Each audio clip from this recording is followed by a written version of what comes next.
From Tally to Cali, It's time to wake up. Wake up! Wake up! Warchant.com is your ultimate Seminole sports source. And this is Wake Up Warchant, presented by Corner Pocket Bar and Grill. One more corner pocket.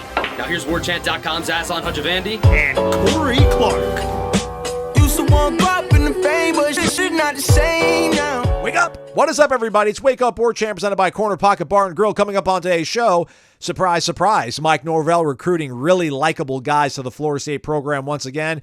Let's bash on Kirk Herbstreit some more, and the rest of the Renegade Express mailbag. Wake Up Warchant, presented by Corner Pocket Bar and Grill, Tallahassee, Florida. Lunch specials Monday through Friday, 11 a.m. to 3 p.m.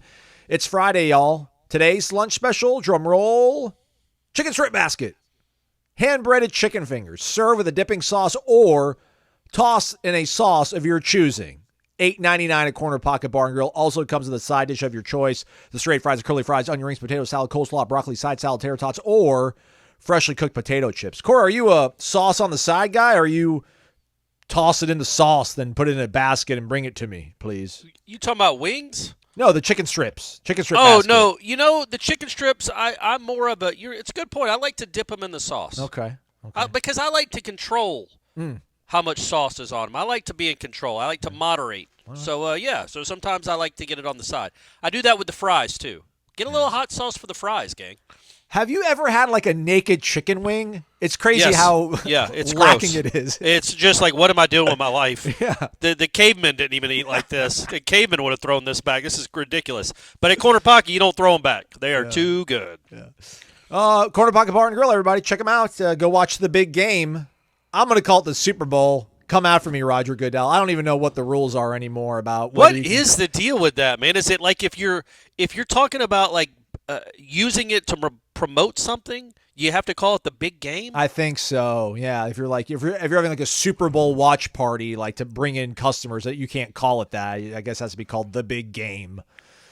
Even in television, it was a weird thing. I remember some other TV stations in town were like, dude, look, I saw your sportscast, man. You called it the Super Bowl? I'm like, yeah, it's the Super Bowl, man. Like, well, you're not allowed to. I'm like, I don't care. I'm like, let Madison Avenue come after me. I'm like, I feel fine. I'm not going to lose any sleep over this. Also, the NFL makes like $190 billion a year. Yeah. What do they care if Warchant has a Super Bowl party? We're not having one, by the way. But if we were, we would have to call it the Warchant Big Game Party. Our Corner Pocket would. Miss me with that, man. It's the Super Bowl. Everybody knows whose Super Bowl it is. That's ridiculous to have to call it the big game. Yeah. Anyway, that's just me talking. Super Bowl registered trademark of the NFL, the Football League, also owns the copyright to the telecast. That's why advertisers use unregistered phrases like the big game or the football championship when hawking a furniture sale or happy hour, for instance. This is according to howstuffworks.com. So. It's dumb. It's dumb. The NFL, you have enough money. Yeah. Let other people say the Super Bowl. Warchant.com, your ultimate Seminole sports source. Won't you hit the thumbs up, leave a 5-star rating and review. Blue Aviator on the Apple Podcast Network, January 29, 2024, left a 5-star review titled Best FSU Pod. Been listening for years on YouTube. Just started listening here. Warchant is the best. Thanks, guys. Hey, you're welcome. Hey, and thanks for the review. Yeah. Guys, you could get your name read. What was that guy's name? Blue Aviator. You could get your real name read if you want to put your real name up there or whatever moniker you go by. Just leave us a nice review, and Aslan might read it. Yeah. Thanks, man. I appreciate that. It's what a charmed life I have. This is awesome. I get to hang out with Corey as well. Corey, you're well, I assume? Yes? I am. Yeah, I'm hanging in there, doing all right. You know, the countdown to the wedding, dealing with teenagers, trying our best, but it's all coming together. What's Brady's role? Like a chaperone? What do they call those people? Not a chaperone. Like a ring bearer? No, he's not a ring bearer. Like the guy usher? Usher, there it is. Yeah. No, it's not going to be a traditional wedding like that. In fact, it wasn't supposed to be. It was supposed to be us in jeans under a tree, and somehow Stephanie is in a. I don't even want to guess how much that wedding dress Vera cost. Wang? Nice. Yes, apparently she got a Vera Wang, and she wants to be like the belle of the ball and the talk of the town. It's which a I wedding. Get it, it's a but wedding. it's also the whole. It's not the whole point. The whole point is we love each other and we want to promote that and spend the rest of our lives with each other. But also, like, it's our second one each, so it was supposed to be a little more just like. And it is. It's not going to be very churchy. It's not going to be churchy at all, but it's not going to be very weddingy, except for the way her and I are dressed. Everybody else can wear jeans. Well, and you too. I guess you're going to be dressed. You're going to be dressed better than I am. But everybody else can wear jeans. We don't care. But it went from I'm going to wear a vest and jeans to you can't see my dress. I can't even talk to you about my dress. It's like, what are we? Were we 25 again? Yeah, What's man, going on here? Come on! It's a wedding, man. I know. Is it Seminole casual? Is that the dress code? Seminole casual? I've seen that twice now. Yeah, you could wear a garden if you want, gang. But no, I would think it's just casual. Like I'd like people to dress like they're going to, I don't know, like Outback. You know what I mean? Like you don't want to walk in there in flip flops. Yeah, you don't want to walk in there in flip flops. But you don't need to be dressed to the nines either. So like Outback wear. Okay. I saw this for I think Saturday's booster stop in Orlando with Mike Norvell. The attire is listed as Seminole casual. And then the memorial that's going to be held in honor of Mike Martin Sr., a.k.a. 11, at Hauser this weekend, has the same dress code attire. It's Seminole casual. So I guess that's like wear your favorite Florida State sort of stuff. Yeah, like a Florida State polo maybe. Yeah. Yeah, because not many people have like a garnet suit that you would wear at a memorial service, but you got a garnet polo and some khakis you can wear. Yeah. So it's at noon Saturday, I think? Noon at Saturday, yeah. In the softball game that was supposed to start at 12:30, they moved it to 1. And I think they said it's like right at 40 minutes, right? Like they're going to be 100. I heard Link Jarrett talking to Jeff Cameron on the interview. Go listen to that. It's interesting. It's 30 minutes long. I think he said there's going to be hundreds upon hundreds of former players that are going to be there. And it's going to be – there can't be that many speakers because they want it – apparently 11's wishes were no video, no streaming, no photos, no press allowed on the field, and it's going to be 40 minutes. He doesn't want it any longer than 40 minutes. So, nice. Which is – that's how it should – that's kind of how I feel like weddings and funerals are kind of like that, right? You don't want to go on and on with either. But obviously with 11 – Lord knows we could be there for hours and hours with people. If you let anybody that had something nice to say about Mike Martin Sr. take the mic, literally we'd be there for weeks. So that's why they shrunk it down. I think they shrunk it down to 40 minutes and just a few select people get to talk. Yeah, so Florida State's going to provide photographs and video to the media after the memorial is over. And the full memorial service apparently will be made available on Monday.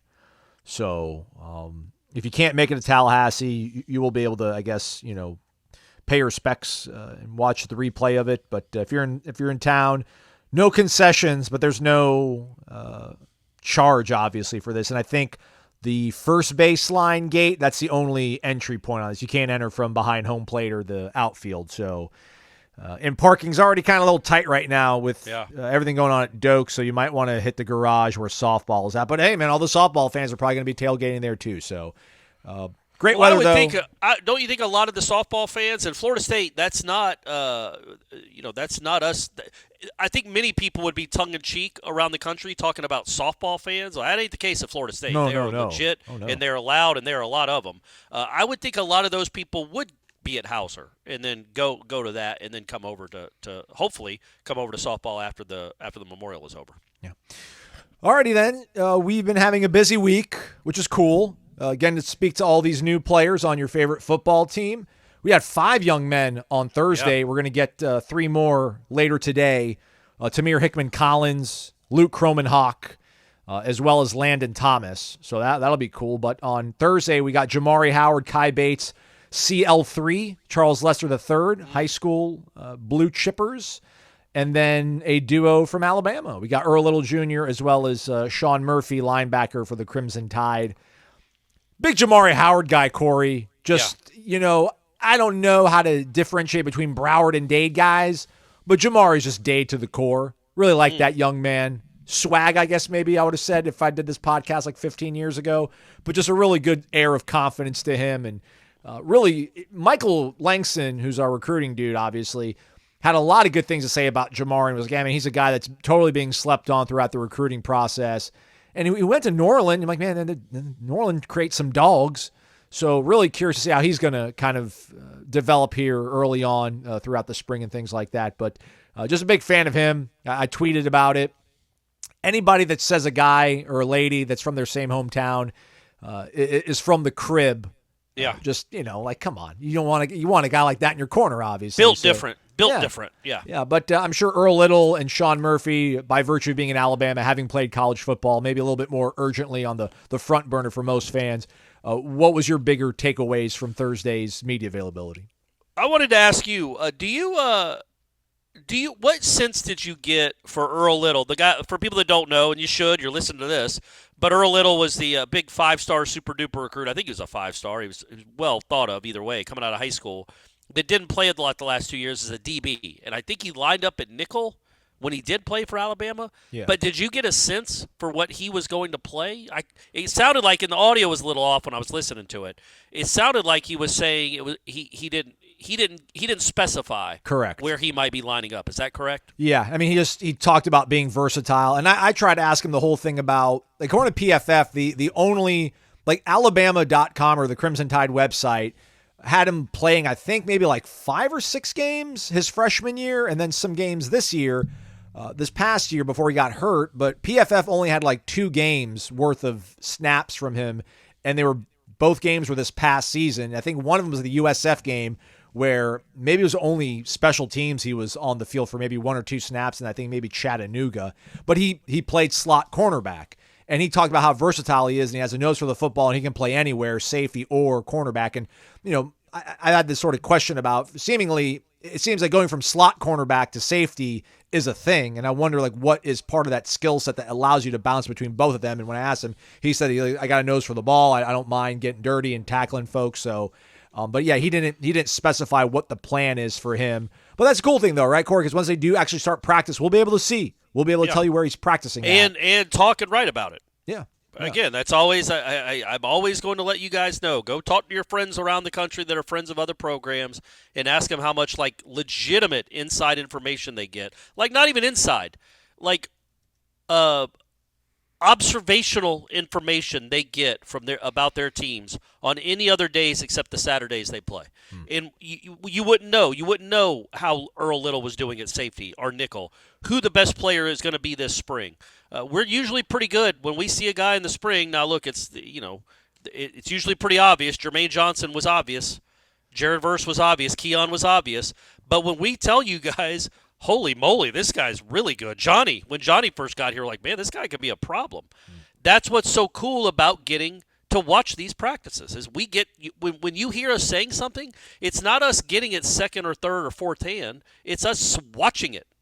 And I feel like if you're listening to this and you've been listening to it a long enough time, you're like, okay, you trust our opinions enough that you can believe what we're telling you. And we have a pretty good – I mean, look, I shouldn't even say that. It's literally obvious if you're out there watching a lot of these guys, how good they are, how good they're going to be.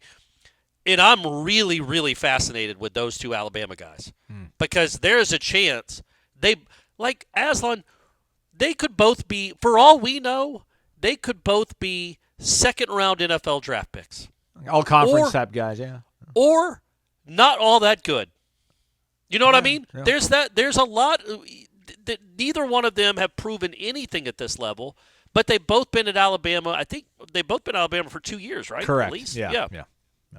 And I think it was Murphy, the linebacker, that talked about, or maybe it was Little, talking about picking Saban's brain. Or being around Saban and just being around him for 2 years. I thought that was really interesting. And it's not bad to be in that Alabama culture. I mean, I know we talked a lot about him early December, but it's not bad to be around that Alabama culture and the best head coach that ever did it for 2 years of your life when it comes to football. But the point being, like, when it comes to what we heard on Thursday, some of it was cool. I am excited about it. But, man, every time you see another one of these guys and listen to him, you're like, I want to see how that dude plays. And, oh, yeah, I will in a month. In a month, I'll get to see Earl Little and see number one, where he lines up. We'll be able to tell you all the first day of spring practice, okay, it looks like Earl Little's lining up at safety.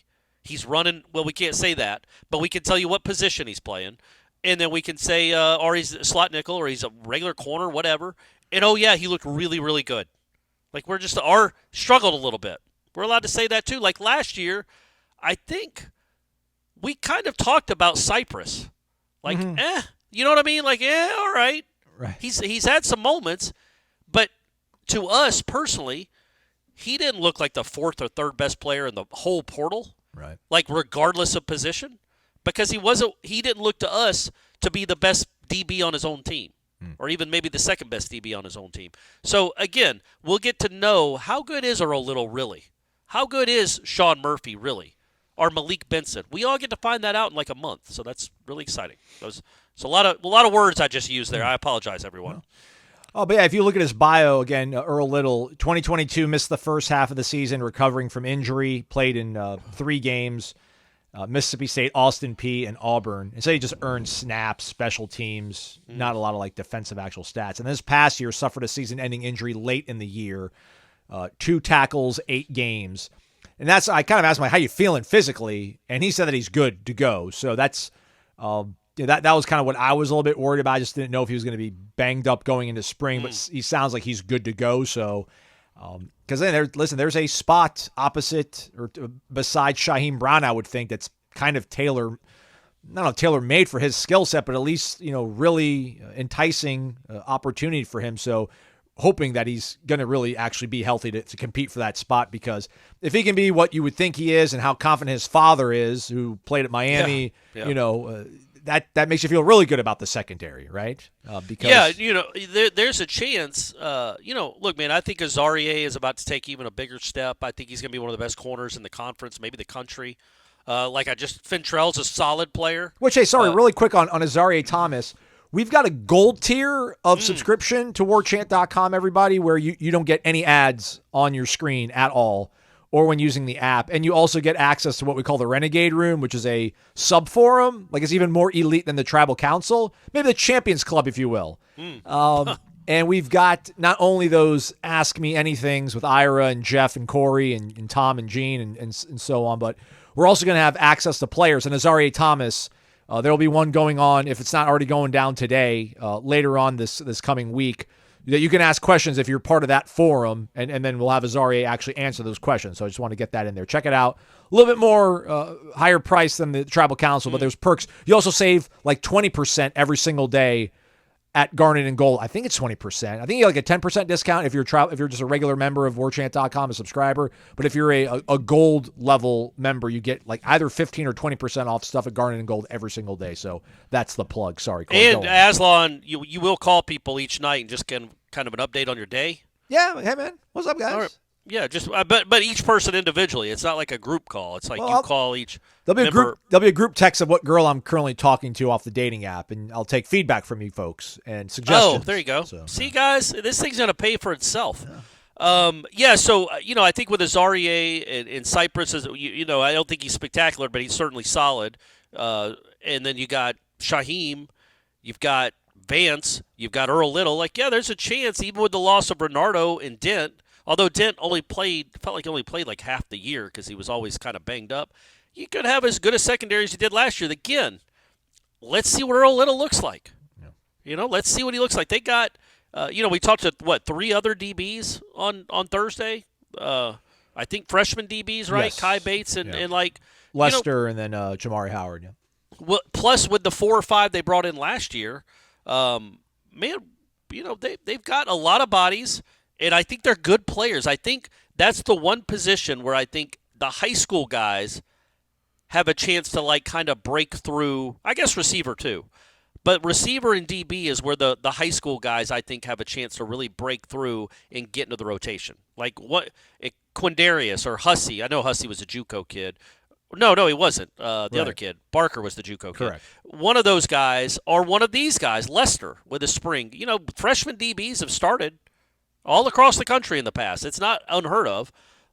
We get to see how close these guys are to not only just being ready to be a college football player, but ready to impact games. And there's a chance, it's a probability that 3 or 4 of the new guys, at least first and second year guys, will be in the rotation or at least be getting real reps this season. Akeem played in 11 of those first 13 games before opting out of the bowl game. But one of those games is that Boston College game where things did not look very good on the back end without him not being there. So yeah, it just felt like he was subbed in and out. I didn't mean he was out for years. I know he didn't practice hardly at all.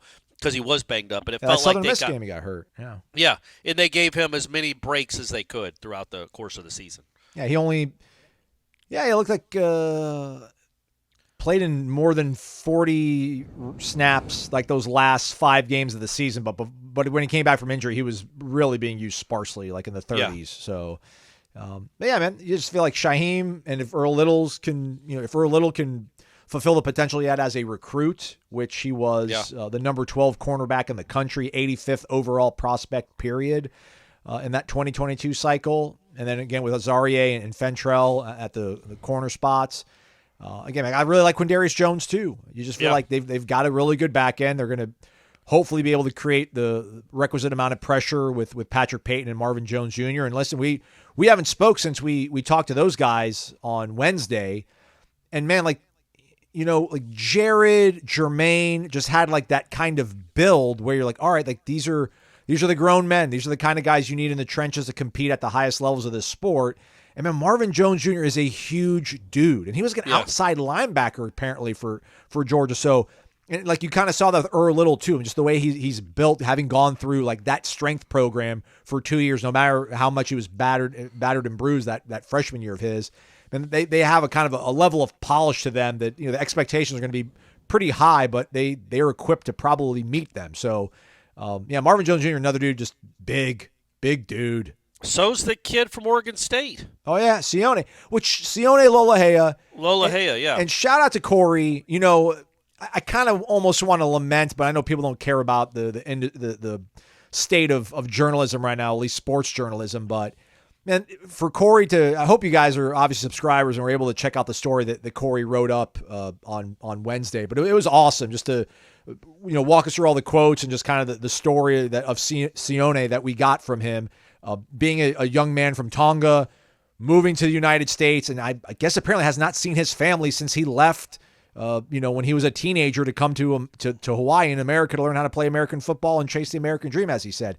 I just feel like if we would have had this done, 10 years ago, this would have been something that you would have been able to spend like a week on and get some other quotes from like other people in his life. But man, you just told a really great story, I felt like, and laid out his journey like in an hour's time. You turned it around. So I guess, it would have been cooler maybe to have a week to really craft this amazing story, but you did an awesome job regardless. So shout out Corey being part of the team. Well, thanks, buddy. But it's one of those things where there's so many other people in the room interviewing him, and they're going to write their stories too.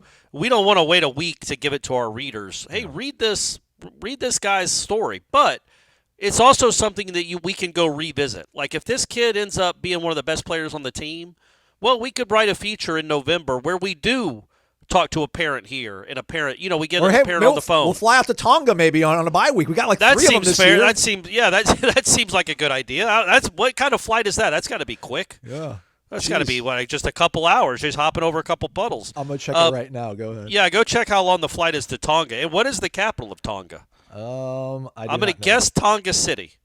That's always a good guess. It's a solid guess. But so that story though, his story, Jeff and Tom talked about it on Jeff's show, and they put out a video on our YouTube channel. Man, we're doing a lot of cross promoting for this show. I like what we're doing here with Warchant, the Warchant brand. But talking about how he's going to be a fan favorite, and he absolutely is going to be a fan favorite. Seems like a really friendly guy. Didn't even start speaking the language until he was 16 in 2016. As Aslan said, he came over to Hawaii. He came over to the States to play football, although he had never played football. He grew up playing rugby because they don't play football in Tonga. He said his parents don't even know the sport, don't understand the sport, have never gotten to see him play. Hopefully, somehow they'll be able to get to see him play this year.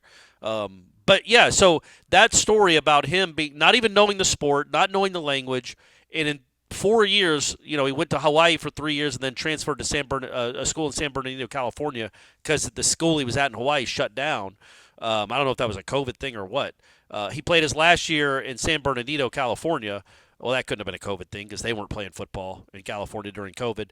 And then went to Oregon State and became kind of almost a star there, like at least a semi-star. I mean, he was a second-team all-conference and is still kind of learning the sport.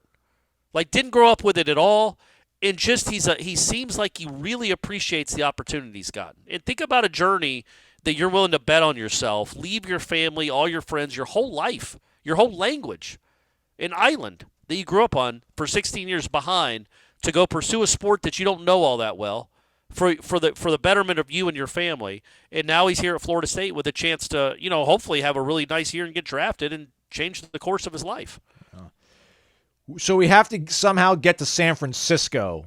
So, yeah, it's crazy. Like one of these flights, I guess like the shortest flight would actually be only one stopover, maybe 17 hours though. Oh my starting gosh. from San Francisco to get to Nuku'alofa, which is the capital of Tonga. Okay. So just got to get San Fran, and then only 17 hours. That's it. It's only 17 hours. Golly, man. One stop in Nadi International Airport, which I don't even know where that is. I don't even know what country that is, but I'll try to look it up here real quick. It is. I don't even know. It's like in a Polynesian island, so I guess maybe they have better infrastructure. Fiji, looks like Fiji, I guess. Yeah, there we go. So I just looked it up. 107,000 people in the entire country. So less than half. What about half of Tallahassee? Is Tallahassee like 200,000? That's just crazy what he's done to go from Tonga to Hawaii to California to Corvallis and now all the way across the country to Tallahassee to go chase his dream. And he's also good and he's big and he seems kind of one of those. At least, I mean, he's probably not lovable when you're trying to block him, but he seemed kind of like a lovable dude off the field, which, just, again, kudos to this staff and this head coach for letting us get to know these guys because some of them have just really cool stories. Yeah.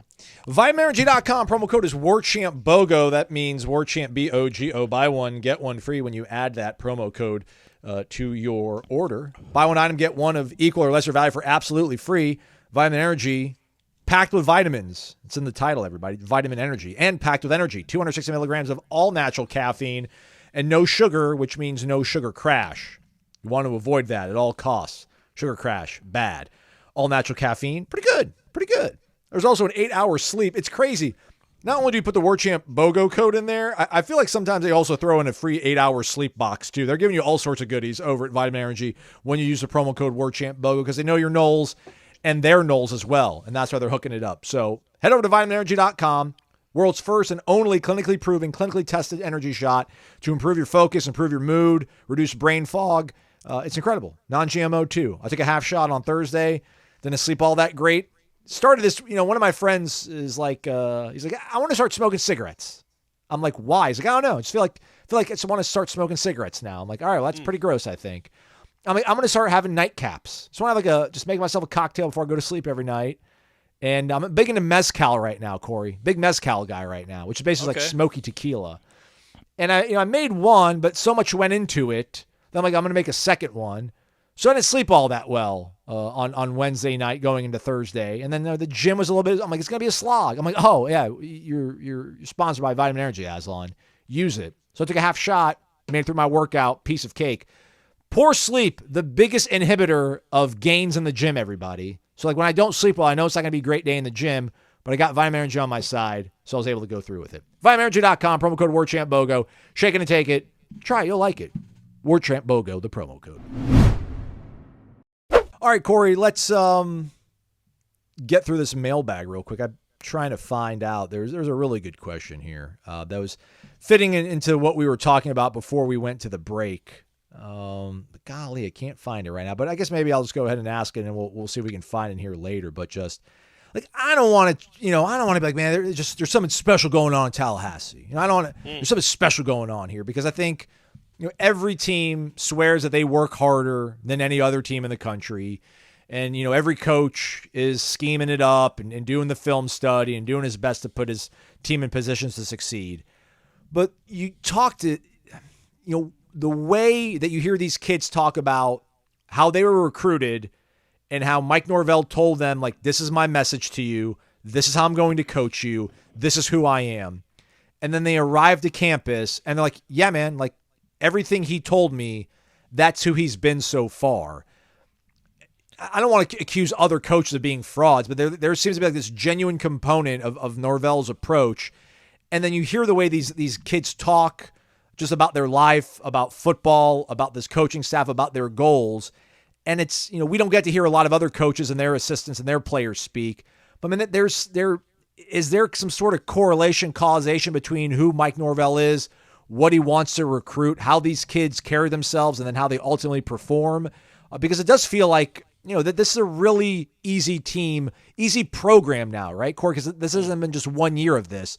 This is like an easy program to root for because of the way this coach carries himself and the guys he's bringing in and how easily they kind of, enmesh themselves into the process, if you will. It is, and I don't think it's. It's a cliche, but I don't think it's untrue that you got to have a certain something to want to go play for Mike Norvell. Like, he tells you that. Like, again, he's not Rick Trickett. He's not hat whipping kids, and basically just, saying no to half of the offensive linemen in the country because they would never play for him. Like, Norvell wants to go get the best players in the country too, but he does tell them, every single kid that we talk to, and some of them I shouldn't even call kids. They're in their early to mid-20s. They talk about how real he is with them and how hard he tells them it's going to be. And the beauty of that is so many kids think they want that. Trust me, I'm raising a teenager that, like, yeah, I want you to hold me accountable. I want you to hold me accountable when it comes to working out or studying or whatever. Not really.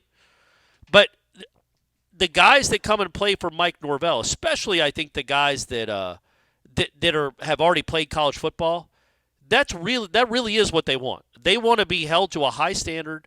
They want so he's going to do that, but there isn't anything fake about him. There really isn't, like, in the sense that, they always say the guy they got recruited by, the guy that was so excited on the FaceTime call, the guy that was so excited when they called him and told him, yes, I'm coming to Florida State.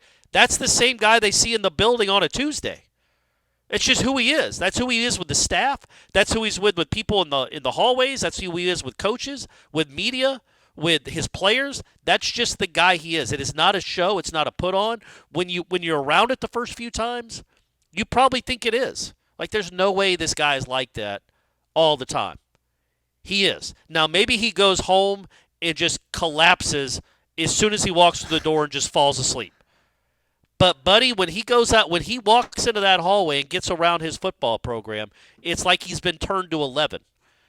And it just doesn't stop. And I think all these guys, literally I think everyone we've talked to, Aslan, that's been asked about Norvell, has said he's the same guy. It's amazing how he's the same guy all the time to everyone. It has the same energy. And I think that, obviously, clearly that resonates. I think it probably resonates a little more with the guys that have been through college football before. Because, yeah, man, college football has some fakeness in it. Not all coaches, probably most coaches aren't fakes, but there are some that recruit you one way, and then they're completely different people when you get there. Well, I can promise you, Adam Fuller, Alex Atkins, Mike Norvell, they're never telling a kid, man, you're going to love it here. We're going to take it. You're going to start the first game. You're probably going to win a Heisman. We love what we see. No, it's always about you'll have a chance to play. We'll have an opportunity, but it's going to be a lot of hard work. And Norvell says it. He's said it a million times.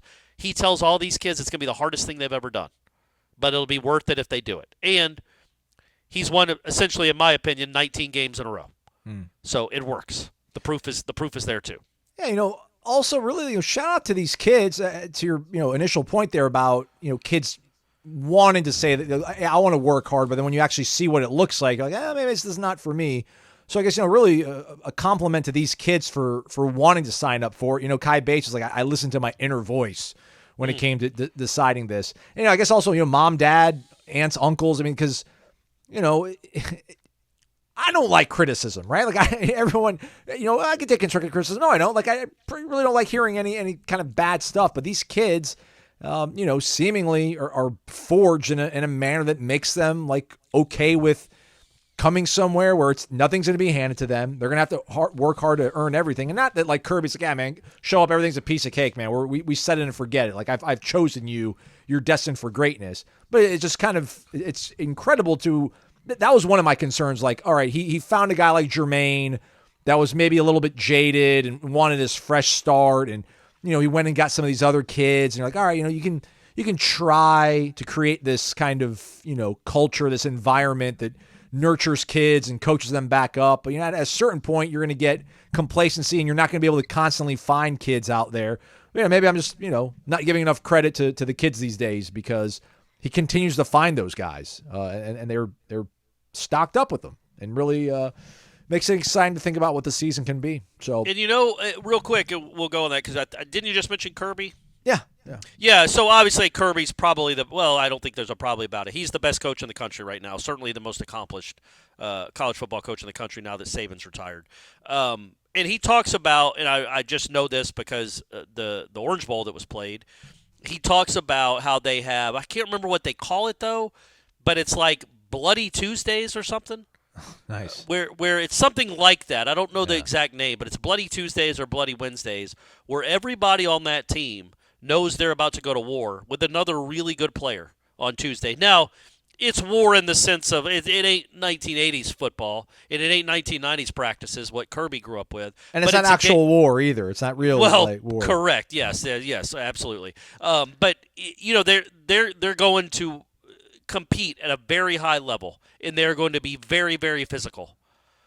And that is expected in that program. And there is a pride that those kids feel, much like the Florida State players of the 90s felt pride about how hard they practiced. Same with Miami back then.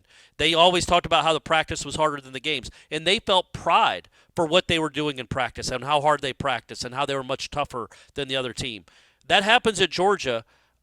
I just think the mindset you have to play for Mike Norvell in the players, like you said, that he's looking for, there's a pride that comes with that. There's a pride now that comes with that. It's not like survival like you were in boot camp, but it is a survival as in like we're all in this together, and we did this. Nobody's tougher than us. Nobody's outworking us. Let's go prove it on the field. And I just think that is instilled in this program now, just like it is at Georgia, just obviously like it was at Alabama. They pride themselves on how tough they are, and that is a great, great, great first strand of DNA to go in a program. It's just to be tough. If nothing else, be tough. If you're not talented, be tough. And this team, really since he got here, but especially the last 3 years, has been tough, like physically, but tough mentally too. So, yeah, I think, look, man, I saw something, On3 had a list of the best coaches in the country right now, and Norvell was top 5. I think he was number 5. And I don't know how you could really argue with that. It's been, I mean, think about got Brian Kelly ahead of him, though. I don't know about that. Yeah. Prisoner of the moment, I guess. Well, right. I think it's about Norvell. It's been 2 years of 10 wins. Kelly's been successful longer and has a longer history of it. But give Norvell a couple more years of 9, 10, 11 wins. He'll keep trudging up that list, man. He's just you can't argue with what this guy's done. He's 7 on so the far. list. Is he 7? Yeah, Dabo, Sark, Ryan Day, Kalen DeBoer, Brian Kelly's 2, and then Kirby's number 1. And we do say it's On3, but it's Jesse Simonton, who I'm sure is a nice gentleman, but it's not like everybody in the On3 network voted on this. It's a writer by the name of Jesse Simonton who made the list. And I would not have him behind Sarkisian right now. Sarkisian. I just wouldn't. We'll see. Yeah. I think they're neck and neck. They're both good coaches, but I just Sarkisian didn't take over what Norvell had to take over. And look at this program right now, man. Well, I say that. Go win some games in 2024, gang. All right, let's hammer on Kirk Herbstreit. Well, there we go. Yeah. Nice. 2 questions. We'll start off with FSU 7372. Good morning, gentlemen. Yes, we do love these player interviews. How can you not listen to these guys and not be impressed and root for them? Question about Kirk Herbstreit's conversation with Dylan Raiola's dad and steering him to Nebraska.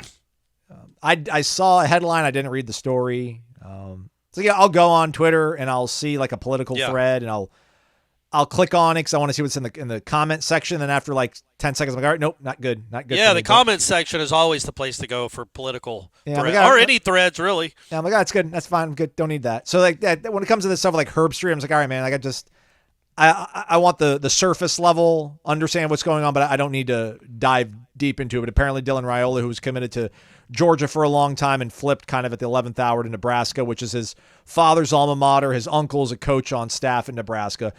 2 questions. Do you think it's a proper thing for a national personality who should not show bias? I guess that doesn't describe Herbie anyways. Is that a proper thing for him to do? And do you think Nick Saban's arrival on game day next year paved the way for his exit? I think, how many, it's going to look, the CNN desk when it's an election night and it looks like the stands at a basketball game. There's so many people on.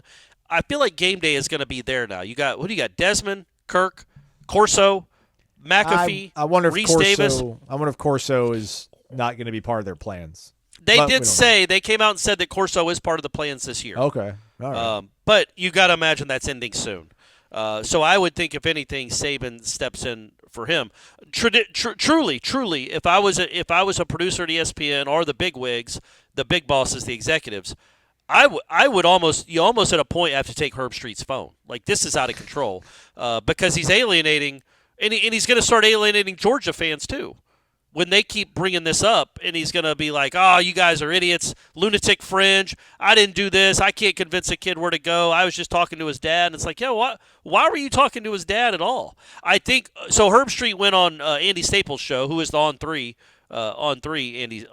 Andy Staples, and I think, I didn't watch it, couldn't stomach it, but I think denied that he convinced the kid to go to Nebraska, or even suggested that he go to Nebraska. And let's be honest, what kind of kid are you raising if Kirk Herbstreit can call you up and say, hey, man, I think you should go to Nebraska, and he's like, you know what? I'm going to Nebraska. Well, apparently, I guess he told Raiola's dad.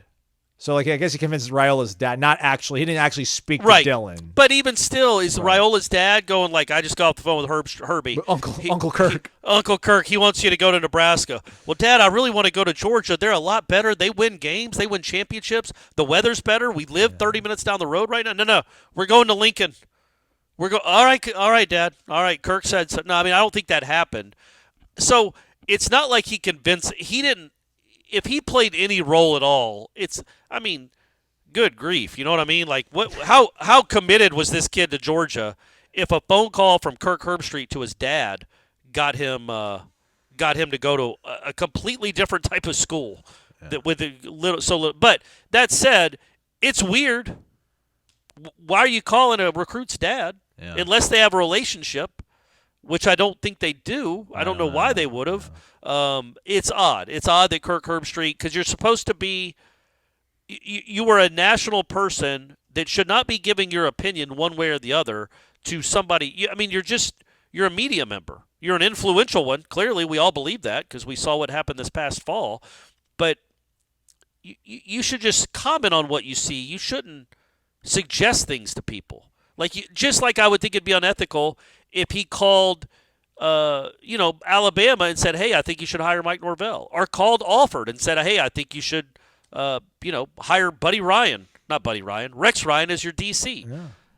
I just think that just comment on what you see. Don't be a part of the news. But I also don't really believe he had that much sway in that kid's commitment. I think it was it wasn't a complete stunner that kid ended up at Nebraska. Apparently the quote from Dominic, the father, who played at Nebraska, All-American, also played for the Lions and maybe some other teams in the league. A quote, when he saw the smoke about Dylan entertaining Nebraska, he was like, call me. Dude, is this true? He's got to do it. He's got to do it. Herbie's affinity for Nebraska, for a guy like that to tell me and get behind me, look, I knew he needed to do it, but I wasn't going to sit here and say you need to go change that place or be part of the change of that place. So when Kirk told me that, I had other coaches reach out to me and say the place is special. Coach Rule is a special leader. Okay. So again, it doesn't sound like Kirk was the deciding factor. It sounds like they were leaning that way anyway, heavily. Again, I would question the dad's sanity if he let Kirk Herbstreit decide, or the kid, where the kid was going to be playing college football. But it's still odd to call up a dad and say, you got to do it, you got to do it, you got to do it. Yeah, call me, I mean, listen, at least it's not Ohio State. Then that would feel kind of gross. I guess Nebraska's a very lovable program to me, so that's why I'm really not that upset about this either. It's like, no, it's just, but what's the next one? How long has he been doing this? Right. What's the next one he's going to do? Because clearly it's not just Ohio State guys. He's all across the country. But yeah, with that said, as a Georgia grad, I think it's awesome Nebraska got a kid of that caliber. I hope he sticks it out, and I hope he's a first-round pick. I hope he's awesome because I like when Nebraska's good at football. Yeah. Florida State and Nebraska have some similarities. Florida State's a better program. It has been for, the better part of 25 years now. But still, Nebraska was a program I grew up with really, really respecting because it was one of the programs. And when you see them fall on hard times like Florida State did there for a while, you can relate. And I want Nebraska to get back because that is maybe the best fan base in the country. And also, yeah, real again quickly on the Saban thing. I mean, I'm sure for the last 10 years, he's probably had a standing invitation that whenever he's done coaching, that game day will be there waiting for him. So I don't think it was any kind of urgent action. It was just he always knew he could take this. He could have retired in the middle of the season like Steve Spurrier, and they would change their entire coverage plans, and they would make a whole new desk to fit him on there if he wanted to do it. So I don't know if we're trying to hint at impropriety, but I just, anybody would make space for a guy like that on their panel when it comes to this sort of stuff. So. Yeah. All right, there's another bashing Herb Street thing here. Let's go to Noldude 1015. Hello, you guys. Corey, congrats on your upcoming nuptials. Thank you. With the Super Bowl in mind, what kind of atmosphere makes for the best kind of viewing for the game? I'm partial to hosting, so I tend to have all the food favorites from wings, chips, and of course drinks. Although I enact a BYOB policy. Oh, come on now. You gotta have party favors there, buddy. Come on. I would think what I would do if I was hosting is I'd have some beer, but I'm not a bar. I'm not buying hundreds of beers. And I'm not buying any of your special seltzers. Liquor. If you got your own special drinks, if you want Manhattans or even bourbon, bring it yourself, man. Yeah. I'm not stocking for you. But I also, something else with Super Bowl parties is it's got to be decided ahead of time. Are you going to be quiet for the commercials or not? You know what I mean? Because that's a lot of the fun of Super Bowl. It's more I think the talking should be during the game. And then everybody shut the F up when they go to commercial for the only time. Usually you never pay attention to commercials. But in this one instance, everybody be quiet and pay attention to the commercials and then resume the conversation once the game starts. This year I will feature some barbecue to include the huge beef ribs and smoked mac and cheese. All right, so he's back on. All right, you're back on the team, buddy. Beef ribs, shout out. Yeah. Shout out, man. Let's do it. Shout out to that Jack Mancuso guy who's like this young dude that just smokes and barbecues food all the time, and it pretty much is all beef. So it's like, my man. Because everyone's always like, yeah, man, pulled pork loin, pork shoulder. I'm like, come on, man. Your guy doesn't eat swine. But anyhow, let's bash Herbie. With all the news coming out about Kirk, is there a way we, the collective lunatic fan base, can ensure that while in Ireland, no fan, true FSU fan, partakes in any of these sponsored ESPN events? I mean, I'm looking for a complete blackout and would even go as far as saying that we somehow get signs like the clown nose of Kirk and post them all over Dublin. How do you guys feel about that? Would you say to just drop it or go ahead full steam ahead, provided that no one does anything criminal or hostile? We are not those kind of fans. Question mark. You throw a question mark in there? That's funny. Yeah, who knows, man? There's millions of you guys. Some of y'all are crazy.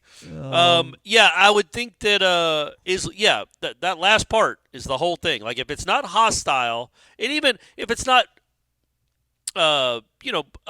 battery or assault, you're not threatening anything. Oh, let me just paint it, Corey. Let's say I don't think there is, but let's say there's a green space out front of Viva Stadium in Dublin, and they're going to put the desk out there, and they're going to do a full game day, and it's going to start at noon, and it's going to go an hour, or whatever. It starts at 10 a.m., and it's going to go 2 hours up until kickoff at noon. And there's, cheerleaders, band, and a usual kind of audience behind him. Let's operate within that construct. I would think, they're not going to let you have awful signs about Kirk. They're just not. They're going to make you take him down. But I also don't think that's – but if that were to be the case, I think just standing there and being completely quiet, we're all wearing all black almost, and being completely quiet when they come. When they come back from commercial, and there's always the 31-year-old producer that's waving the crowd. Let's go. Let's hear you. Come on. 3, 2. Give me some energy. Let's hear it. Let's hear it. And they put the cameras in your faces. Yeah. Hey, we're here. Well, look at us. Just sit there stone-faced. Maybe even have tape over your mouths, man. I don't care.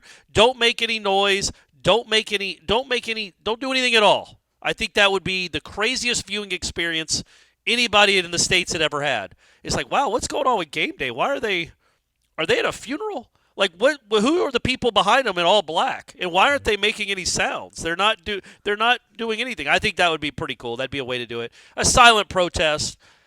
Again, just don't be. Or boo him, boo him every time he talks. Like yes. When anytime he talks, boo. Yeah. That would get him. I can't even imagine what he would say. Just dead silence every other time. Yes. Pat McAfee's talking nothing.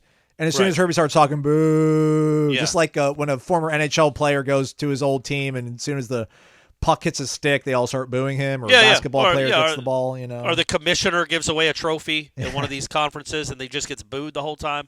Yeah, that's something. I just want to reiterate, you're allowed to speak your mind. It's free speech, I guess, in Ireland, too. It's Ireland. It's not. They don't have the same laws as we do. No, sure, but you do not, under any circumstances, challenge him to a fight. Tell him awful things about his family. Say awful things about him. Throw things at him. Yeah. Just be, respectful of humanity. He is still a human being.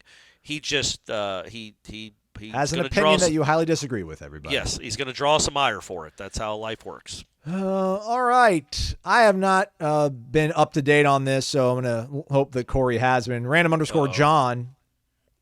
Good morning, guys. How are you both doing today? Great. Thanks, John. Solid.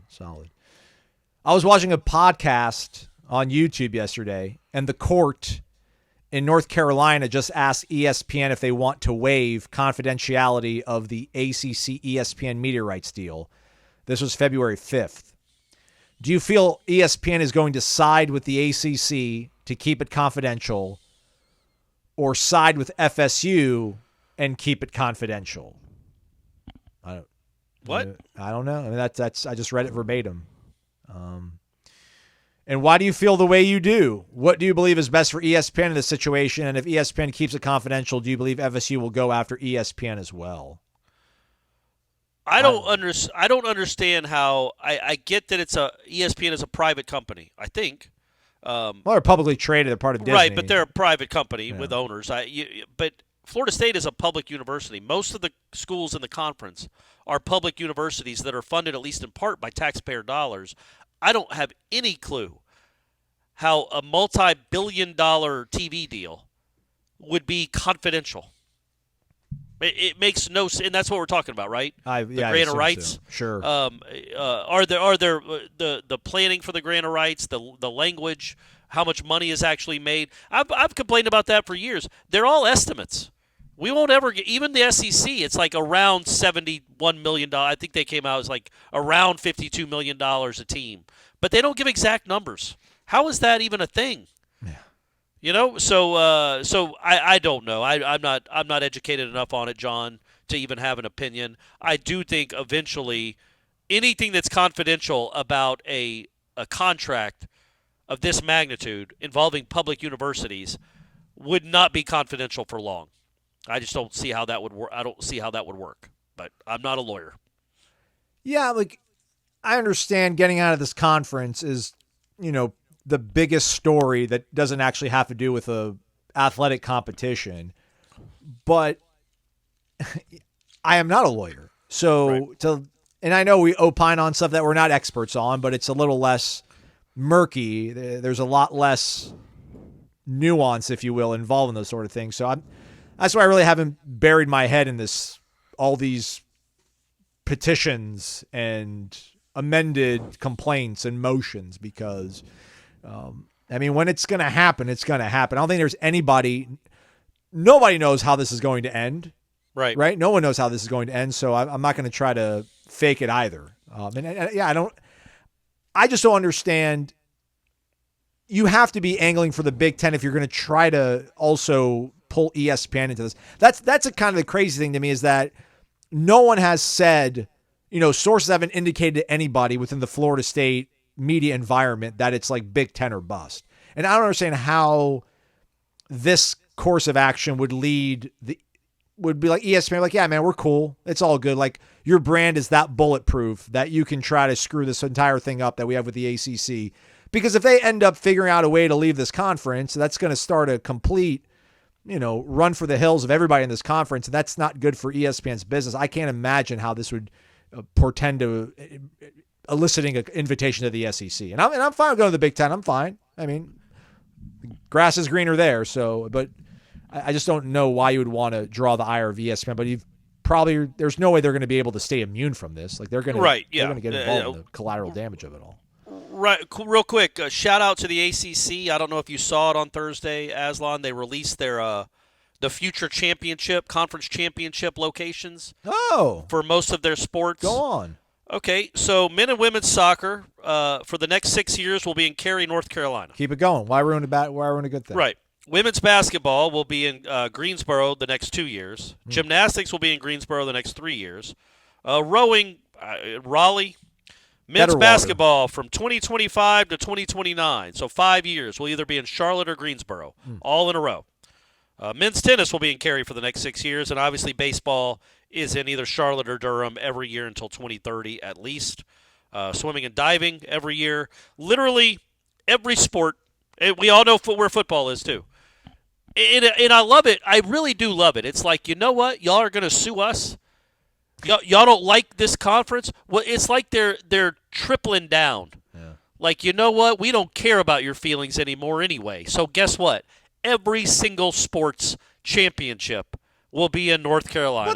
But they have been, though. I mean, I guess what you're saying, by the fact that they're re-upping and doing even this further down the road. Well, right, but basketball is not – basketball goes around. It's been in New York. It's been in I think it's been in Boston. Lord knows it's not coming to Florida. But now for the next 5 years, it's been in Atlanta. The next 5 years it's in men's basketball and women's is in North Carolina, either Charlotte or Greensboro. Basically just saying you're going to love it here. You guys are going to love it here. But also, like, why did we do all this anyway? And they didn't do a very good job of it. I'm not arguing that. Like, it's ridiculous that the softball championships every year should be in Tallahassee. The ACC softball championships, I mean, they would get great. They just should, but they're not. They're usually in North Carolina. They travel around, though. But they're like, you know what? We tried to give y'all's basketball tournaments in this state or that state. We tried to even let y'all have football for a little while when we first started this conference. We're tired of trying to be nice, quote unquote. Y'all made us mad. Guess what? Every single conference championship game that's played will be in our state. Because we are the ACC. And I just thought that I love it. Like, it's so brazen. It's just so brazen. Like, what are we gonna think about Florida State's feelings now? No way. No chance. So it also does make sense geographically. Right. Yeah. But still, it'd be cool if Tallahassee or Jacksonville or somebody got to host some sort of championship. And then in that vein, Primo01, what's up, guys? Hope you're having a good week. Wanted to know your take on FSU filing motions to dismiss the ACC lawsuit in North Carolina, or what you are hearing about the motion if FSU has a chance of getting it dismissed. Again, I mean, I will just say that I guess be heartened by the fact that apparently Florida State is going to take the fight wherever, however, for however long. Like this is not a willy-nilly let's feign. Like they're not just shadow boxing. Like they've gone through their fight camp. They've done all the cardio. They've done all the fasting. They've cut the weight. Right. They're ready to fight tooth and nail for this. That's like my only take by the fact that they're seemingly filing everything in Florida to try to get on their home turf, and they're pushing back on anything that's being filed by the ACC if it's happening elsewhere. So, but I don't know the intricacies of these motions and the next steps, unfortunately. Maybe I'll spend this weekend but probably not. I appreciate the question. I understand the importance of the question. Half the time I'm winging it on this show anyway, but there's just no way I could try to even come close to speaking intelligently about it to give you. But if and when we do hear something, if I hear something from someone that would know, I would definitely share it. But I have no feeling one way or the other. All right. Island Chief. Interviews are great. Seems like a mature, engaging group. Can't wait to see them compete for spots. Sticking with football, if you're given a wish and can change one rule on the field, what rule would it be? Good news, now you get to change one rule off the field. What would that be? Ooh. He's also looking for a solid prop bet for the Super Bowl. What you got? We'll dip our toes, and we'll see if there's anything up on my bookie yet. Some days there are, some days there are not. I know you can usually bet on, like, the length of the national anthem. Yeah. I mean, they have a thing here that's like, quarter props, full game squares, coin toss props. Oh, they've really broken them down. They got some Taylor. Oh yeah, they got some Taylor Swift ones. We'll talk about that stuff. All right, so rule I would change on the field, the fumble into the end zone on offense. I think the ball should be spotted at the 20-yard line, and it should be first and goal if you fumble and the ball goes into the end zone on offense. And that's for every level of football, right? Yeah. Mine on the field is targeting isn't an automatic ejection. I think you need to adjudicate like college basketball does. You can still eject players just like they do in college basketball. If it's a flagrant 1 or a flagrant 2, you can eject them if you think it was intentional. And if not, they're not ejected. It's still a 15-yard penalty. It's still punitive, but quit ejecting these guys because Stop acting like we cannot tell intent. We can tell intent. I'm sorry. Correct. That's a good point. You can tell intent. So you can look at a replay and go like, man, there is no reason for him to just dangerously guys. Alley Gay on Jordan Travis 2 years ago in New Orleans. That was intent to hurt that kid. Right. Eject them. Yes. Eject them. But other targeting, it's like, man, that's not. That he didn't even mean to do that. Okay, by the letter of the law, you have to call the penalty. That doesn't mean he has to sit out. He shouldn't have to sit out the next 3 quarters of football. Yeah. That's just stupid. So yes, that'd be the one thing I changed. Just because in every other sport you can eject kids. In baseball, if you deem them to being overly aggressive, soccer you get a red card. Most of them are either yellows or just fouls. But sometimes you have to red card. So. Sometimes red card a football player if you think it was egregious and intentional. Off the field, I would cap, because I'm un-American, I would cap the money that college football coaching staffs could get paid. Okay. I don't know if this is possible. Has it? I don't know if it's been legally deemed like antitrust, but I'm a caveman. I would stop the transfer portal. You should only be able to. Listen, you talk about getting the money out and doing all this. Listen, you stop kids from being able to transfer, everything stops. Everything else stops. Everything stops. You should be able to transfer as a grad transfer. Absolutely. Anything else? How about this? How about your coach leaves? I don't care, man. I don't agree with that. You are a caveman. But I would say maybe make the scholarships 4-year contracts where you're just like if I had a contract with Gene and I signed a 4-year, $3.7 million contract, which I did. I hate to give away my numbers, but I did. It was 4 years, 3.7. In fact, we got to re-up. I don't know. I don't know if we need to re-up. I think my contract ends next year. You live by it. If you sign a 4-year contract with a school, and maybe this will hopefully take place if and when all this becomes unionized and they become employees, you can't. Then you're beholden to the contract. Patrick Mahomes can't go play with the Rams. He might love L.A. He might want to go on tour with Taylor Swift. He can't play for anybody with the Chiefs because he signed a contract. So make it like that. Maybe that would help. But also, if coaches can leave, players should be able to leave. So make the coaches. There you go. That's what my change off the field would be, is coaches quit breaking contracts and you can't break them. How about that? How about Mike Norvell? You had a 6-year, whatever it was, $44 million contract to be the coach at Florida State. It doesn't matter what Alabama's offering you. Your signature is on that contract. You can't break it. You've got a no-compete clause. Flippin' Jeff Cameron had to sign a no-compete clause. I might have even signed one when he left 1270 to go to ESPN Radio. He had a no-compete clause, which meant he wasn't allowed to go work for like 6 months. I'm not trying to blow up Jeff's spot. This was a decade ago, and he's with us now. But a lot of people have that. Those non-compete clauses where you can leave, but you can't go work for a competitor for at least 6 months. Well, put those into coaches' contracts. Where are they going to coach? Europe? There's only so many great coaching NFL or football coaching jobs in this country. Is Mike Norvell going to tell Florida State, no, I'm not going to sign a non-compete clause when he's guaranteed to make $10 million a year for the next 8 years? Or he can just take his chances?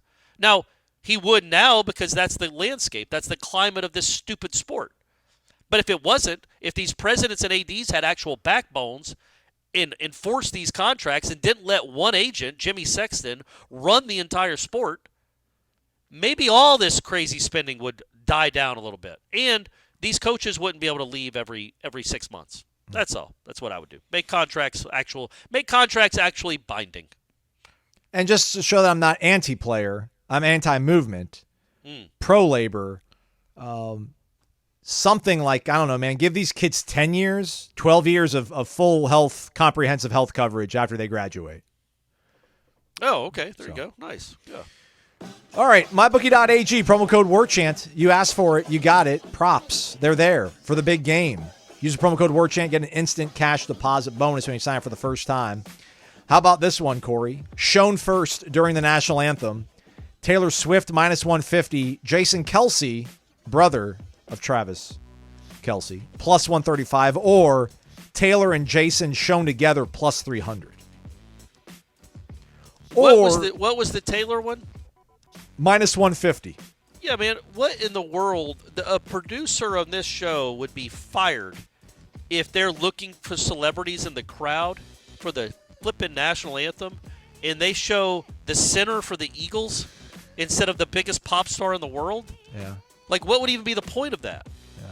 But I think the shown together, though, some good value, +300 if they're in the. I don't know if they can go tight enough to where they just get Taylor. I was going to say, I don't feel like they'll be together. They don't seem to have the same vibe.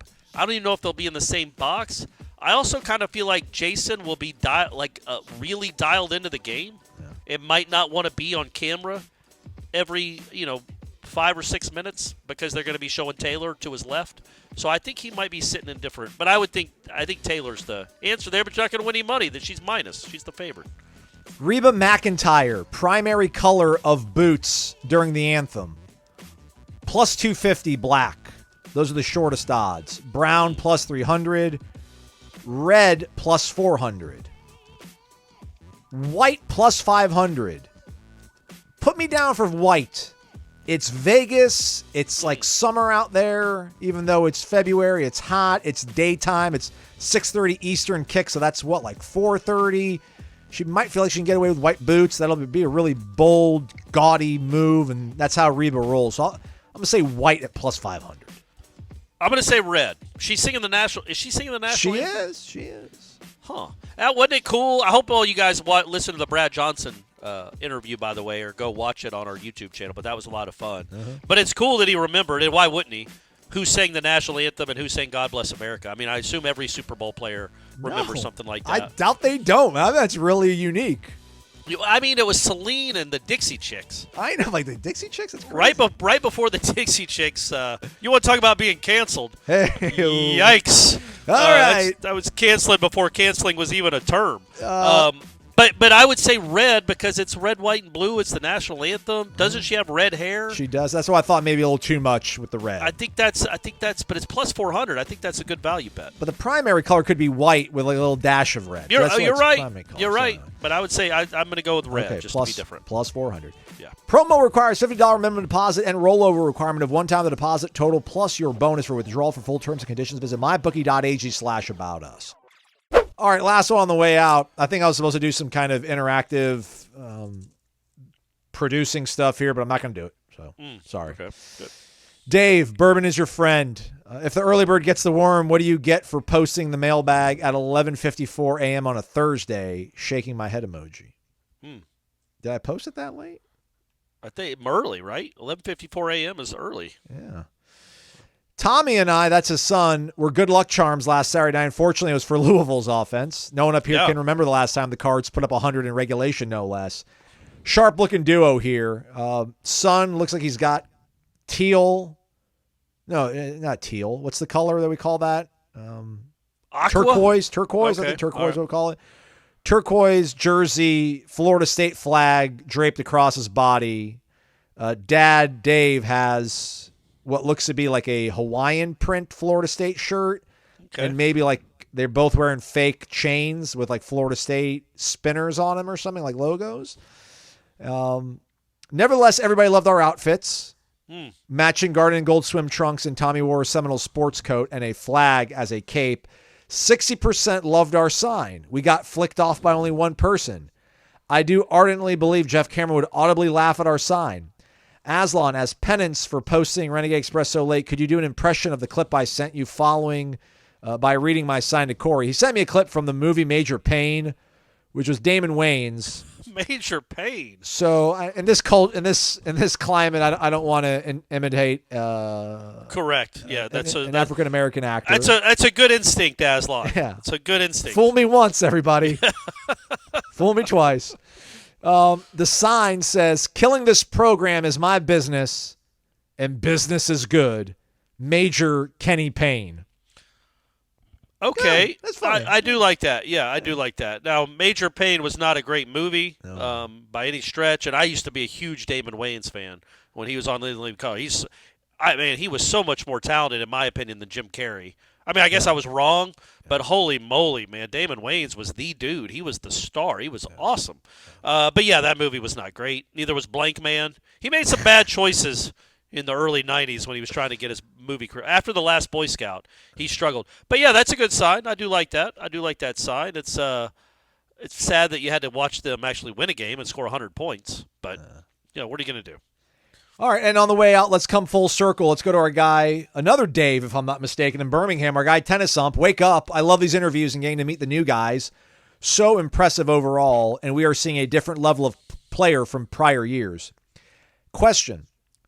And I've read this out loud to myself, so I'm going to read it out loud to you as well, Corey, and hopefully you can discern it better than I can. All right. How do you think that one more year of improvement will correspond to both recruits and transfer portal players wanting to come to FSU? Thanks as always, guys. This should be a fun year. I'm thinking it meant correlate. Okay. So read it again with correlate, because I forgot the question. How do you think that one more year of improvement will correlate to both recruits and transfer portal players wanting to come to Florida State? I mean, it'll just make it more, right? Like, again, we've heard a lot from these guys that because so many of them were recruited the first time around. How many of these guys are? Sorry to interrupt, Corey. How many of these guys are here if Florida State would have gone 9-4 last year? Is Earl Little here? Maybe, I know the relationships were already established, but you hear these guys talk about. Right. We've asked so walk us through the transfer experience and why you picked Florida State, and they're all like, yeah, man, like they're winning games. They went 13. It's funny. I think Charles Lester said 13-1. Everybody else has 13-0, which is kind of cool. Charles, get it together. That one didn't count. That game wasn't a game. But in terms of like one more year of improvement, like if they would have held steady and gone from 10-3 to like another 10-3 year this past year. I know like Earl, they finished second Alabama for Earl Little. They finished second LSU for Jaylen Brown. So maybe they get those guys still, but like maybe Roydell Williams, TJ Ferguson, maybe like, Sione Lolohea, maybe like those guys don't come.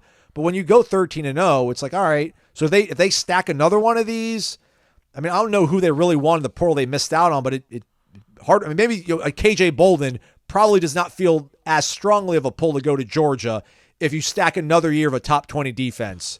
So I think one more year of improvement really does. That gets you into top 5 firmly high school recruiting. Yeah, but I don't think like you said 9-4. I think 9-4. If they would have gone 9 or 10 wins, I feel like they still would have gotten most of these guys because that's 2 years in a row of being a top 15, top 10-ish program. And you're showing those signs. Now, if in year 4 they would have been 5-7 or 6-6, yeah, man, I don't think you're getting many of these guys. You're just not. I mean, I say that. I mean, a lot of it does come back to the battle's end. But how much is the battle's end willing to shell out for results when you're 5-7 and 6-6? So I think just having good seasons, stacking good seasons on top of each other does correlate. And now this year, we're not expecting 13-0. Not saying it can't happen. But if they go 10-3 this year, if they go 9-4, that's 3, in my opinion, that's 3 good years in a row. That's 3, top 15 finishes in a row. You have established yourself as one of, again, you're back as one of the prominent programs in the United States. So yes, now these high school kids, it's not just a 1-year wonder or a 2-year fluke. There's been a bunch of, we always talk about the one-hit wonders like Chubby Checker. I think he was a one-hit wonder. But then there's 2-hit wonders like Blues Traveler. You know what I mean? Like they had a couple Corey of Hart. hits. Corey Hart, yeah, he had Sunglasses at Night and Never Surrender. Never Surrender, by the way. Amazing Great song. jam. That Amazing is a track. great jam. But so, two-hit wonders are better than one-hit wonders. Well, now think about a band that has 2 good albums in a row, that has 5 hits on. Like, you're establishing yourself more as like a real entity, a real thing. Like, okay, I'm not taking a chance here. I know as long as this coach is in Tallahassee, they are going to be a good program. This was not a fluke because they got lucky with Jordan Travis and Jared Verse. Because right now you could still see, and I'm not saying this is what happened with K.J. Bolden. In fact, I don't think it did. But K.J. Bolden could look at Florida State and go, yeah, man, but what are they going to be like in 24? They're losing all their good guys. Meanwhile, Georgia's going to be number 1 in the country, and I'm going to be playing for the best coach in the country. Well, now let's fast forward a year. Florida State's gone 10-2 or 9-3 again. So they have now won, 32 games or 33 games in 3 years, which is probably the 3rd most in the country. Well, now the KJ Bones of the world will say, well, Mike Norvell is one of the best coaches in the country. And it's proven. It's established. This is year upon year upon year, especially considering where they were 0-4 in 2021. Now they've won like 85% of their games since that month, since the September of 2021. Now I can really believe in this program and what it is. And so long-winded way of saying it absolutely will correlate with the players' family members and coaches who are involved in their recruiting process to know. Because right now it could still seem fluky, right, from the outside? Right. Like, yeah, he did it with some transfers. He cobbled together a nice transfer list. He got lucky with a kid from Albany in the Louisville transfer at quarterback and Keon Coleman. But let's see how good a coach he is now that they're all gone. Well, we'll get to see in 2024. And if they put up another good year, okay, all of a sudden it's not just Jordan Travis and Jared Verse. The constant is not those dudes. The constant is the head coach and his staff. And so that's where you start I think you could really make inroads even more so with the high school kids. Yeah, man, that's the tough thing, though. One more year of improvement. So, what is improvement over 13-1? You can't, no. Yeah, I think one more year of improvement in relation to what it was. Like, I think 9 or 10 wins is sustained success. Playoff? Can we say playoff? Would that be? How about playoff contention? No, if man. If you're playing Florida and you have a chance to make the playoff in the final week of the season, and maybe you win the game, but you still don't get in because the committee hates you, but you're in the conversation, just be in the conversation, man. Yeah. That's a success. Go win it is much more successful. Go get in the playoff. That's what you want. But being in the conversation, being relevant, staying relevant, that the more you're relevant, the more these kids that are coming up today just know Florida State is a good football program. Like the kids that are Brady's age, the 15-year-olds of the world. When they're 17, if Florida State's been in the national conversation for 5 years, Florida State's a big time program again. Yeah, if someone's like, listen, you're going to win like you're going to win 12 games in one of these next 2 years and you're going to win 9 games in the other. I would be like, I want the 12 wins to be 2024. Because I think, that's 3 years in a row. And I think at that point, like, you caddy bar the door when it comes to recruiting, because I don't think you lose out on the I guess LJ McCray was going to Florida the whole time. KJ Bolden actually committed to you. Jeremiah Smith never was committed to you. Yeah, I was going to say, man, it's like, so, who knows how recruiting but really works. I think one more year of like elite play on the field, like you're winning games with DJ Uiagalelei, who is kind of left for dead to a certain degree. Like you've developed another quarterback. You've developed Marvin Jones Jr. Like you have another top 25 defense. You won 12 games coming off a 13-win season. I think like at that point, legitimate doubts. Listen, man, if again, like I agree with Corey. Like, KJ Bolden, you'd be like, man, Kirby, Georgia, better track record than Mike Norvell in Florida State the last 5 years. That's facts. But like another strong year from Florida State, I really think those tough decisions no longer as tough for these elite prospects. And at that point, then this thing is shot off to the moon. Yeah. Because you're not taking a chance. Yes. I feel like kids that have committed that have been deciding between like Ohio State or Alabama or Florida State the last 2 years might have thought, man, I'm taking a chance on something that's not established. Well, if you win 12 games again this year, baby, you're established. Yeah. You are one of the prominent, and I don't know why I said baby. I meant to say buddy, and somehow baby came out, which is crazy. I've never called any. I don't talk like that. Sure. Oh, you know what it is? I think it's from. I watched an old Carl Weathers clip when he was on Arrested Development. R.I.P. R.I.P. No, R.I.P. Carl Weathers, but he was great. I don't know if you watched Arrested Development. No, my but friends he would was. always say that He had a line. cameo in it where he played this guy that was always just looking for free stuff and handouts and getting free food. It was really. I mean, he played himself. But this weird kind of guy that was always angling for free stuff and free food. And Jason Bateman tried to throw a piece of meat away, like a chicken leg away. He's like, no, give me that. I need that. He goes, you take this back home, get some boiling water, throw it in there with some broth. Baby, you got a stew going. And so that's where I got baby from. That was another long-winded story. But, yeah, so if they win 12 games again this year and they take the whole perceived maybe fluke factor away, you can't argue that Florida State is one of the 5 or 7 best programs in the United States if they win 12 games again in 24. Well said. All right. Thanks, buddy. We're not done with the mailbag, but we'll save some of these and we'll talk about them on Sunday. Again, we'll most likely record the podcast early Sunday afternoon before the big game. So this will give us something to talk about in relation to anything else. Let me see real quick here. Should probably shout out real quick basketball team. We don't give them too much love, Pub, because whenever we do, they seemingly come back down to earth. But good win on the road the other night against Boston College. Corey, yeah or no? Yeah, no, Boston College isn't terrible. They're not a normal Boston College team that's just god awful. They're a pretty good team. And yeah, whether they won or lost that game, the fact that they came out the way they did, and they led the whole game. Like, it came down to the last possession, and if Boston College can get a shot off and hit it, they win it. But win or lose, man, they showed a lot of competitive spirit that you wondered, was that broken in Louisville? And it wasn't. Clearly, because they came out, I think they jumped out to like a 19-4 lead or something, and then hung on because that's what's going to happen. They're not good enough to blow out teams. But yeah, just the way they guarded, they forced a lot of turnovers. They just played hard again. And I didn't think they necessarily didn't play hard against Louisville. They just played awfully. But in that game, it was good to see them look like themselves again, and maybe Louisville was an anomaly. Now, that said, they play red-hot Virginia on Saturday at home. It's at least at home, but, that's going to be – it's the first one to 40 is going to win that game because Virginia just plays a brand of basketball that's almost unwatchable. But – they wouldn't be out of the realm. There was a chance after after the Louisville loss, it was so bad. Not just losing to Louisville, who's the worst team in the conference, but giving up over 100 points is just grotesque. There's a chance you come off the rails with something like that. Yeah. Well, they didn't. They went right back 3 nights later on the road again against a team that's better than Louisville and won and led the whole game, like literally never trailed.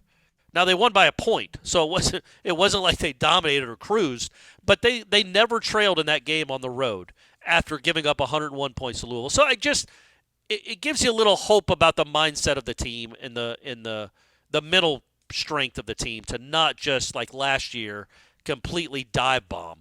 Like, they had a little fight and a little spirit to go and play hard and play pretty well on the road. Well done, Corey. Thanks, man. I did it. I was hoping you also would stall because I was hoping maybe this game had gone final by the time we recorded this show. But it was opening night for the Florida State softball team. The game is still underway as we talk, though, so I don't want to jinx it either way. But it's a 1-run game in the 6th inning. So check out warchant.com to see how that game ended up shaking out.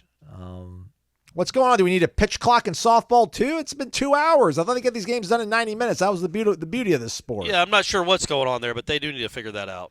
Your guy might be down in Clearwater next week, everybody, at that elite, I think it's the Shriners softball tournament with like UCLA and Stanford and every softball program worth their salt. I might be down there. I might be in Orlando on Saturday. Booster stop, Mike Norvell. Okay. All right. I might be at neither of them. A lot of possibilities, a lot of options. Oh, yeah. So just stay connected to warchant.com in the meantime, everybody who loves you. We'll have a podcast for you on Monday, most likely, though. And in the meantime, Jeff Cameron, Tom Lang doing their thing. Jeff Cameron Show, 1 to 3 o'clock. Do check it out. Thumbs up on the way out. 5-star rating review, if you'd be so kind. We would appreciate it. He's Corey Maslon. Thanks again, everybody, for listening to another great week of Wake Up Warchant presented by Corner Pocket Bar and Grill.